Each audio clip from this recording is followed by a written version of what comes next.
जाए, घर में आ जाए या कहीं आप बाहर हो तो 112 नंबर पर कॉल करके आप अपनी शिकायत दर्ज करवा सकते हैं और तुरंत आपके पास पुलिस की मदद पहुंचेगी। और इस ऐप के माध्यम से अगर आप कॉल करेंगे तो आपकी लोकेशन भी पहुंच जाएगी। इसके अलावा ये है साइबर क्राइम। अपने कोई पैसे वगैरह निकल जाते तो पहले क्या करते थे, थाने पर आते थे, थाने पर रिपोर्ट देते थे, तब तक बहुत लेट हो जाती थी।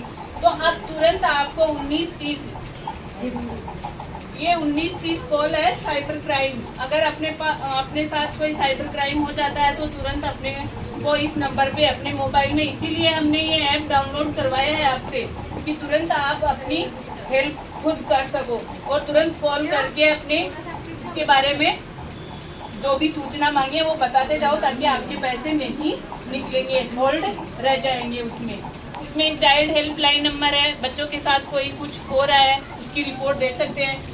वुमेन हेल्पलाइन नंबर, ये महिलाओं के लिए है, महिला और बालिकाओं के लिए एक अलग से 1090 नंबर महिला हेल्पलाइन नंबर दिया है।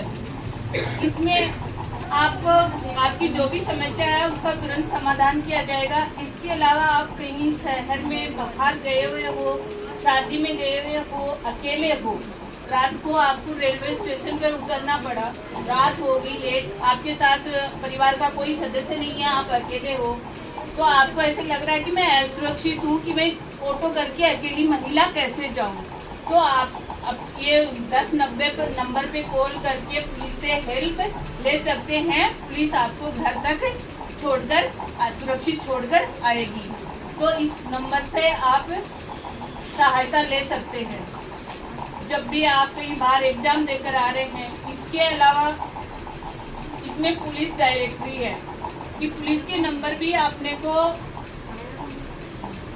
पूरे ऑल राजस्थान के पुलिस के अधिकारी और कर्मचारियों के नंबर इस पुलिस डायरेक्टरी में मिल जाएंगे। अब आप कहेंगे कि हमें क्या जरूरत है पुलिस के नंबरों की, जब भी अपन बाहर थाने के, भाई अपन जहाँ रह रहे हो वहाँ के थाने के नंबर तो रह सकते हैं अपने पास, पर जब कहीं अपन बाहर गए हुए हो, घूमने गए हो या किसी और काम से गए हो, रास्ते में अपनी गाड़ी खराब हो गई, तो जहाँ हम खड़े हैं वहाँ से इसमें देखो एक नियरेस्ट इसमें पुलिस स्टेशन का ऑप्शन दिया हुआ है।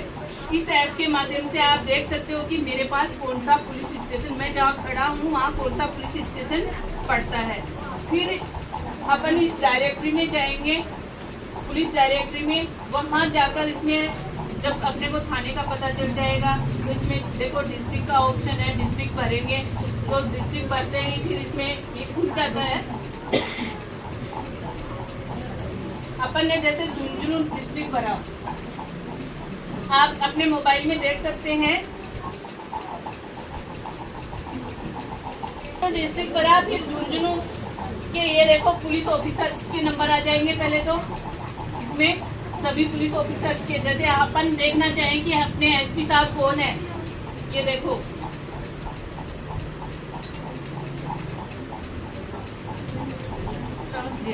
नहीं आगे अपने एसपी साहब, इसलिए उनका ऐड नहीं हुआ है, वो चले गए हैं। ये अपने आईजी साहब हैं राहुल प्रकाश, तो इनके मोबाइल नंबर अपने को मिल गए। इसके अलावा ये देखो ऑप्शन दिया हुआ है पुलिस स्टेशन, तो पुलिस स्टेशन का लगाते ही पूरे झुंझुनू जिले के पुलिस स्टेशन खुल जाते हैं। ये सभी बातें आपको ध्यान में रखनी है और जब भी जिस घर में आप जाओ वहाँ महिला पुरुष सबको आपको ये ऐप डाउनलोड करवाना है और इसके बारे में बताना है, और जो आत्मरक्षा के बारे में बताया वो भी आप सभी को बताना है। तो इसमें ये अपने को सभी स्टेशन के नंबर मिल जाएंगे। इसके अलावा अपने कोई डॉक्यूमेंट्स हो जाता, कुछ चीज हो जाती, तो उसकी भी अपन दौड़े दौड़े थाने पर आते थे कि अपन उसकी रिपोर्ट दर्ज करवाएं, तो इसका ऑप्शन भी अपने को इसी में मिल जाएगा। खोया हुआ सामान, ये देखो इसमें खोया हुआ सामान, इसमें अपन खुद घर बैठे ही अपने डॉक्यूमेंट्स की गुमशुदगी डाल लेंगे और उसका प्रिंट निकालेंगे, क्योंकि जब भी अपन दूसरा बनवाते हैं तो उसकी वो पुलिस वाली रिपोर्ट मांगते हैं ना कि आपने रिपोर्ट की या नहीं, वो इससे हो जाएगी। एक आप कहीं किराएदार रह रहे हो या आपके घर में कोई किराएदार रह रहा है, नौकर रह रहा है, तो उसका भी एक पुलिस वेरिफिकेशन होना चाहिए कि वो करेक्टर का कैसा, उसके कोई मुकदमे तो नहीं है, कोई बदमाश प्रवृत्ति का तो नहीं है, तो इसका वेरिफिकेशन थाने से होता है। तो पहले थाने पर आकर वो वेरिफिकेशन करवाना होता था, फिर थोड़ी सहायता मदद के लिए ई-मित्र पर होने लग गया।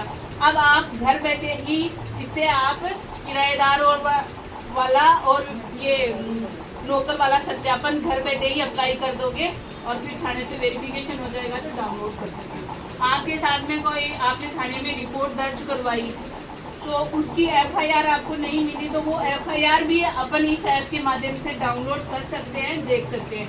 कई बार कोई रिपोर्ट होती है वो एफआईआर तो दर्ज नहीं होती, परिवार में रखते हैं, तो आपके परिवार में क्या कार्रवाई चल रही है वो भी आप इसमें देख सकते हैं। इसके अलावा अपना मोबाइल है, उसमें आपको ऐसे लग रहा है अनब्लॉक करना है, उसको ब्लॉक करना है या फिर वापस अनब्लॉक करना है, वो भी इस ऐप के माध्यम से कर सकते हैं। तो ये ऐप आम जन को घर बैठे पुलिस से मदद मिल सके इसके लिए बनाया हुआ है।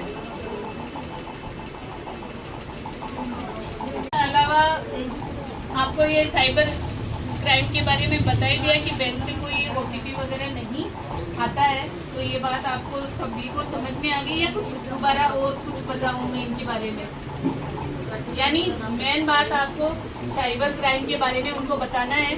बैंक से किसी प्रकार का कोई ओटीपी नहीं आता और पुलिस कभी भी डिजिटल अरेस्ट नहीं करती है, घर आकर सीधे अरेस्ट करती है। ऐसी बातों पर अपने को विश्वास नहीं करना है। दूसरा, कोई भी अपने को वीडियो कॉल करता है अननोन नंबर से, उसको अगर अपने को पहली बात तो अननोन नंबर को अटेंड नहीं करना है। अटेंड करें तो अपना फ्रंट कैमरा बंद रखना है। फिर भी अगर अपन ने वो कर लिया और किसी ने अपनी फोटो ले ली तो तुरंत पुलिस से मदद लेनी है, उसके झांसे में नहीं आना है। एक ये राजकोट सिटीजन सभी को ऐप डाउनलोड करवाना है। एक और जैसे शादी ब्याह का माहौल चलता है तो एक पी के लिखी हुई निमंत्रण की, जिसमें एक पी के लिखा हुआ होता है ना, वो अपने को फाइल डाउनलोड नहीं करनी है। इसके माध्यम से भी अब फ्रॉड कर रहे हैं कि इनविटेशन का कार्ड सा बना हुआ होता है, कार्ड भी आजकल मोबाइल में वैसे भेजने लग गए, लेकिन अपने को ध्यान रखना है जिस फाइल पर APK लिखा हुआ है वो फाइल अपने कभी भी डाउनलोड नहीं करनी है। इन बातों का आपको ध्यान रखना है। अब आपको कोई कुछ पूछना हो, हाँ घर घर जा समझा, हाँ तो कह रहे मैं आपके पास में क्या सबूत भेजे? नहीं, सबूत की जरूरत नहीं है। हम सबको जैसे अभी सरकार ने बनाया है ये ऐप, तो हर घर में पहुँचे, ये इसके लिए है। वैसे जी सुरक्षा स्कीम है ना, 1 तारीख को 15 तारीख तक हो ना, हाँ हाँ हाँ, तो इसलिए भाई नहीं कुछ भेजे नहीं, वो भेजने की जरूरत नहीं है। भेजो तो आप फोटो ले सकते हो उस घर की, उस घर के सारे सदस्यों को आप ये ऐप डाउनलोड करवाया, तो ऐप डाउनलोड करवाएगी। जैसे हमने भी तो आपको प्रशिक्षण दिया है अभी, वैसे आप उनको समझा सकते हो और वो ऐप डाउनलोड करवा दो, उसकी फोटो ले सकते हो आप अपने की। हम इतने घर में जाकर हमने ये किया, ये आपके हमें नहीं चाहिए, ये आपके जो सुपरविजन में अधिकारी हैं उनको वो बता देंगे, उनको देना है। को खोले, सभी अपने ऐप को खोलकर ऐसे करें सामने।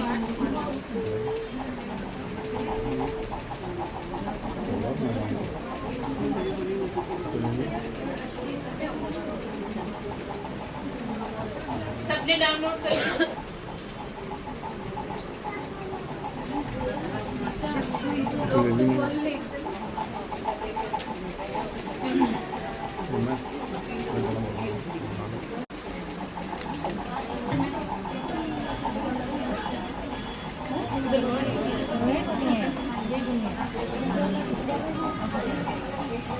आपके जितने भी केंद्र है वहाँ पर सब पे गया भी हूँ, एक बार नहीं 2-2, 3-3 बार जाके बताया फिर, लेकिन एक बार मैं आपको फिर से बता रहा हूँ। मैं आरओ फाउंडेशन से हूँ, अपना CFL रामदेव रहे। हमारे बैंकिंग सेक्टर के अंदर तो आजकल साइबर फ्रॉड वगैरह सबसे ज़्यादा बढ़ रहे हैं, तो उनका जागरूक करने का काम है, अवेयरनेस कैंप का आयोजन हम लोग करते हैं। तो देखो आजकल साइबर फ्रॉड, पहले के ज़माने में क्या करते थे लोग, चोरी करने के लिए दीवार उलांग कर आपके घर तक आते थे, लेकिन आजकल दीवार उलांघने की जरूरत नहीं है। जो आपके सबके फ़ोन के अंदर ये 5-5.5 इंच की जो स्क्रीन डली हुई है, इसके ज़रिए वो आप तक पहुंच जाते हैं। हम लोग क्या करते हैं, छोटे बच्चों को हम फ़ोन दे देते हैं। अब उनको थोड़ा ना पता होता है कौन सी लिंक पर क्लिक करना है, क्या करना है। वो कोई भी गेम वगैरह खेल रहे होते हैं, कोई देख रहे होते हैं, वीडियो वगैरह देख रहे थे, कोई आया लिंक वगैरह उस टाइम पर उसने क्लिक कर लिया।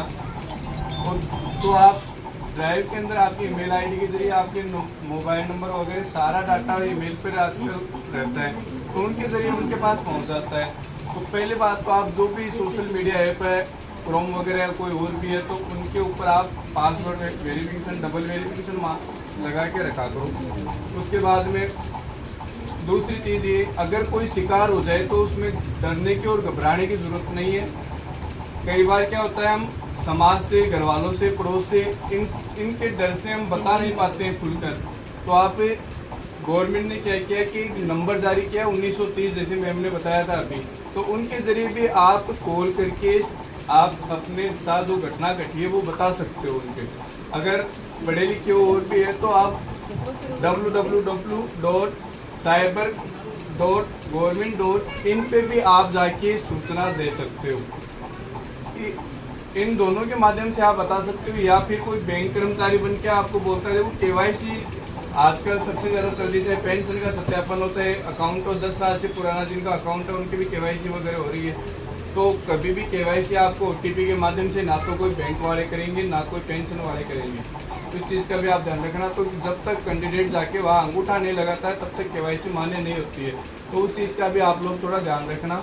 एक बैंक में भी आप जाते हो कभी भी, तो पैसे निकालने के लिए, कोई पर्ची वर्ची भरने के लिए हर किसी अनजान को हम लोग पासबुक दे देते हैं। तो इस चीज़ का भी आप लोग ध्यान रखा करो कि क्या पता अनजान व्यक्ति है वो विश्वास वाला है या नहीं है। 2 पर्ची पर साइन करवा लिया, निकलाने के लिए गए 500 रुपये, निकल गए 5000 रुपये, तो शिकार हो गए ना आप। तो इससे अच्छा आप बैंक के स्टाफ के पास पूछा करो, या फिर किसी पढ़े लिखे को घर से भेजा करो साथ में। इन दोनों चीज़ों का ध्यान रखा करो। आजकल सबसे ज़्यादा, जैसे मैम ने बताया, डिजिटल अरेस्ट सबसे ज़्यादा चल रहा है कि आपका बच्चा या बच्ची, ज़्यादातर लड़कियों के साथ ये घटना घटती है कि हम मिडिल क्लास के लोग हैं, सबसे ज़्यादा डर हमने को अपनी इज्जत का लगता है। हम इस डर से, हम कोई भी क्राइम अगर हो भी जाता है तो हम छुपा जाते हैं इस चीज़ को। तो छुपाना नहीं, या तो अपने बच्चों को बोलिए, अपने बच्चियों को बोलिए कि वो अपने माता पिता को या गुरुजनों को, या जहाँ पर भी जाते हैं वहाँ को किसी एक विश्वासी आदमी को जाकर अपने साथ, जो भी अगर कोई परेशान कर रहा है, कोई घटना घट रही है उसके साथ इस तरह से, तो वो जाकर उनको खुलकर बताए। अगर नहीं बता पाए वो, तो क्या करना है, आपको पुलिस स्टेशन आना है और इनके पास जाकर आपको सारी चीज़ें बताना है। डिजिटल अरेस्ट ये क्या, वीडियो कॉल वगैरह आते हैं, कोई आपके पास आकर बोलते हैं मैं इस थाने से बोल रहा हूँ, आपके लड़के ने या लड़की ने ये काम कर दिया है, तो आप इतना पैसा दो, हम यहीं पर इस केस को रफा दफा कर देंगे। हम मिडिल क्लास वाले लोग होते हैं तो डर जाते हैं भाई, डर तो लगता है ना, समाज का डर लगता है, और भी भाई क्या सोचेंगे, क्या समाज में अपनी इज्जत डाउन हो जाएगी। और है तो इस चीज़ में उस डर के मारे हम बता नहीं पाते हैं और उनको शिकार बन जाते हैं। सबसे पहले अपने को क्या करना है, पहले बात तो कोई अनजान नंबर से कॉल आए तो जैसे कि मैम ने बताया अभी, तो कैमरा बंद करके अपना और फ़ोन उठाना है वो। इसके अलावा फिर उनसे ये पूछना है, भाई साहब आप कौन से थाने से बोल रहे हो, हम तो वहीं आ रहे हैं, वहीं जाकर आपको जो चीज़ आप मांग रहे हो वो वहीं जमा कराएंगे हम आपको। तो वहाँ तक आपका फर्ज बनता है कि वहाँ तक आप जाओ, विजिट करो और फिर पूरी सच्चाई का पता करो आपकी क्या ये घटना सच्ची में घटी है या वो सिर्फ आपको डरा रहे हैं। तो डरने की कोई ज़रूरत नहीं है, ऐसी कोई चीज़ नहीं होती है। और कभी कोई ऐसी घटना हो जाए तो आपको मैंने बताया, या तो नज़दीकी पुलिस स्टेशन पे जाइए, वहाँ तक नहीं जा सकते तो आप कॉल करिए 1930 पर, या cybercrime.government.in पर आप संपर्क कर सकते हैं, अपनी सारी सूचनाएं वहाँ दे सकते हैं। बाकी तो मैम ने बहुत प्रशिक्षण का दिया। प्रशिक्षण का किस चीज़ का दिया आज ये लखपति दीदियों को थाने पर बुलाया था और उनको आत्मरक्षा का प्रशिक्षण दिया गया। राजकोप सिटीजन ऐप डाउनलोड करवाया गया और राजकोप सिटीजन ऐप के माध्यम से आपको क्या क्या सुविधाएं मिलेंगी उनको विस्तार से बताया गया। और उनको ये बताया गया कि जब भी आप किसी भी समस्या में हो तो कालिका टीम आपके लिए सुरक्षा के लिए सदैव तत्पर रहेगी।